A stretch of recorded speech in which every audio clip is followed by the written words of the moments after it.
ভোটের মাঠ সরগরম নাটোরে। পাড়ায় মহল্লায় আলোচনার কেন্দ্রবিন্দু এখন জাতীয় সংসদ নির্বাচন।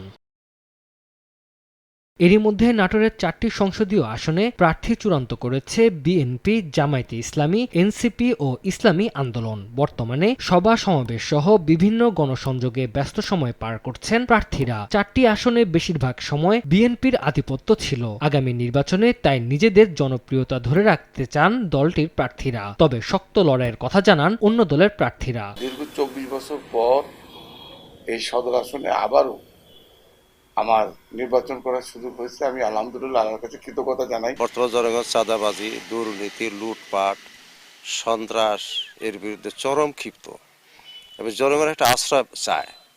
আলহামদুলিল্লাহ জনগণের সে আশা পূরণের জন্য আমরা প্রস্তুত। রেইনবো অলরাউন্ডার এক্সটেরিয়র পেইন্ট বাড়ির বাহিরের দেয়ালের সুরক্ষা নিয়ে থাকুন নিশ্চিন্ত। সাথে পাচ্ছেন 10 বছরের ওয়ারেন্টি।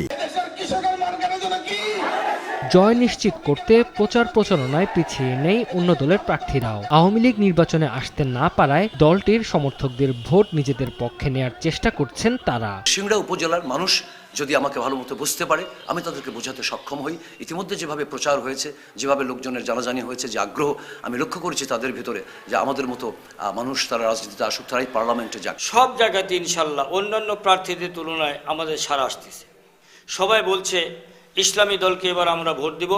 ভোটারদের প্রত্যাশা সংঘাতমুক্ত সুষ্ঠু নির্বাচন। নির্বাচন কমিশনের কাছে আমাদের চাওয়া যে উনি যেন সুষ্ঠু অবাধ একটি নির্বাচন পরিচালনা করতে পারে। আমরা চাই এলাকার উন্নয়ন হোক, চাঁদাবাজি, সন্ত্রাসী, মানুষ সুখে শান্তি থাকুক। নাটোরকে নিয়ে যারা ভাববে, নাটোরের যারা সার্বিক উন্নয়ন করবে, জনগণের নিয়ে যারা চিন্তা ভাবনা করবে ভালো কিছুর জন্য, আমরা তাকেই ভোট দিব।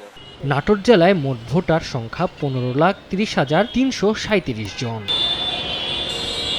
সময় সংবাদ, নাটোর।